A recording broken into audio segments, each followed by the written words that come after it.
好，各位同學大家好啊，李建強老師。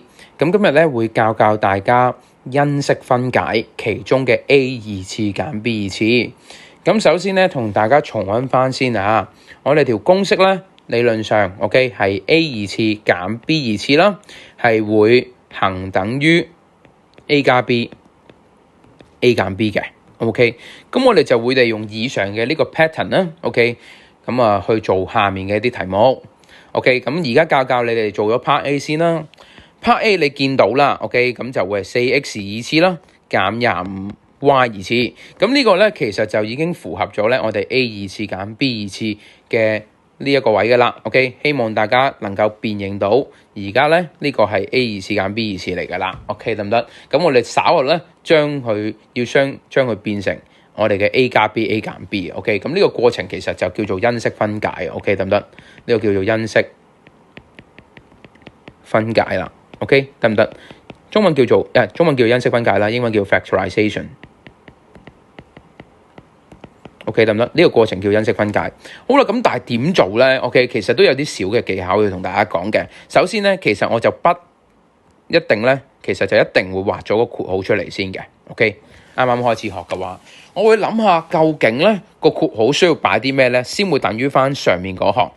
OK， 其實你就會發現啦，其實唔單止個 x 啊。個4咧，你都要諗一諗 ，OK？ 因為咧個二次稍後係需要乘入佢個數字啦，同埋乘入即係唔係乘啊，係要俾到個數字啦，同埋要俾到個未知數 ，OK？ 咁所以咧，你呢度理論上應該要擺嘅咧係 2x， 因為個2嘅二次咧係先會等於翻4，我哋呢個係等於嚟噶嘛，係咪啊？我哋要上面同下面係要一模一樣噶 ，OK 得唔得？咁所以你就需要填2咯，而隔離嗰度咧就需要填咩啊？係啦，就需要填5啦 ，OK 得唔得？因為5嘅二次咧係可以等於翻上面嘅25，OK？ 咁點解我要做呢一項啊？其實我係需要揾翻咧咩 A 二次啦，減 B 二次嘅 ，OK 得唔得？咁而家咧你咪好清晰知道邊個 A 咯 ？A 係咪應該會等於咩啊？如果你唔係好睇得清楚嘅話，我用翻顏色啦，你應該會睇到咧，其實係 2x， 而 B 咧係咩啊？亦都應該睇得清楚啦，而 B 就應該會係我哋嘅5y 啦 ，OK 得唔得？咁我之後嗰步應該點寫啊 ？OK， 因為我哋 A 二次減 B 二次係應該要等於 A 加 B 同埋 A 減 B 噶嘛，係咪啊？咁所以咧，我哋係咪應該要等於我哋嘅 2x 加翻5y？因為我哋已經辨認咗邊個係A 同埋 B 啦 ，OK。咁然之後咧，呢個就會係 2x 減 5y 啦 ，OK 得唔得？咁當然記住呢啲咧考試嘅時候咧唔好寫，OK 只係輔助你嘅，OK 以下呢3行先會係你所需要嘅答案啦，OK？ 咁呢度咧我輕輕一查啦，OK？ 我輕輕一查啦，即係冇嘅呢啲 ，OK？ 考試記住唔好寫啊 ，OK？ 幫你諗嘅啫 ，OK？ 咁啊以上先係答案 ，OK？ 咁然之後 Part B 應該點做啊 ？OK？Part B 咧，我希望大家有個好強烈嘅感覺，就係咩咧？其實就係我哋呢一個咧係完全一模一樣噶 ，OK 得唔得？咁所以唔使猶豫啦，我哋將條題目抄一次之後咧。咁你就可以直接咧去用翻 Part A 嘅答案。呢度咧 Part A 嘅答案咧就會呢一個啦。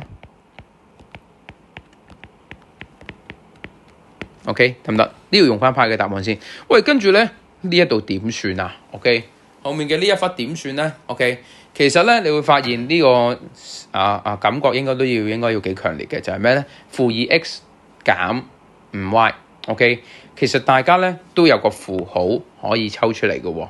OK， 咁點解我會話需要咁強烈咧嘅呢個感覺 ？OK， 當你個符號抽出嚟的話 ，OK， 呢個符號抽出嚟的話 ，OK， 呢個需要變成一個正號啦。不過平時我哋數字上面前面有正號，通常唔會寫啦。咁個 5y 呢度變成正號，而個符號咧就呢度抽咗出嚟啦。OK， 點解我話咁強烈咧？因為我希望你見到一樣嘢啊，就係咩咧？其實咧，我哋呢一嚿啱啱整咗出嚟嘅呢一嚿，其實咧應該要同前面嗰個位咧嘅其中一嚿一樣。點解要咁做咧？因為當我哋係一樣嘅時候，我就可以再次將佢抽出嚟。OK， 當我抽出嚟嘅時候咧，譬如呢啲咁複雜嘅嘢咧，我會有個口訣，抽共同嘅嘢。今次我哋共同嘅嘢會係綠色嘅呢一個。OK， 得唔得？咁然之後剩翻低嘅嘢咧，我會俾個大括號包住佢。咁我哋咧，其實呢度我哋總共會有兩項啦，呢度一項，呢度一項啦。呢一項當我抽咗呢個出嚟嘅時候咧，擺咗入嚟呢度啦。OK， 其實我理論上應該剩翻呢一項嘅。咁我就會將呢一項啦，其實就搬落去就 OK 啦。OK，咁呢個位咧會係 2x 減 5y。咁好多同學都會有疑問啊，阿 Sir 呢項咧，我哋呢項第一啊嘛，呢項第二項啊嘛，呢項我抽咗出嚟咯，擺咗呢度咯，咁剩翻低啲咩啊 ？OK， 好多同學咧呢個時候就會話冇嘢。OK， 其實就唔係嘅，其實咧第一樣嘢你會剩翻個符號啦。第二樣嘢咧，其實你呢樣嘢抽咗出嚟咧，其實應該剩翻1嘅。OK， 因為你諗下之後你係需要將，其實我哋呢一步同呢一步啦，係要互相等於噶嘛，係咪？其實你諗下，你呢一個乘翻入去呢一行啦，就會係呢一行啦，係咪 ？OK， 你呢個咧之後要用彩虹法乘翻入去呢一行咧，其實都要等於翻呢一行先得個。咁你要擺咩數字？好明顯就係1啦，因為1乘以乜嘢都會等於翻佢自己啊嘛。OK， 咁所以咧最尾我哋拆咗一啲不必要嘅括號咧，呢條題目就會係等於2x 減 5y 再減1啦。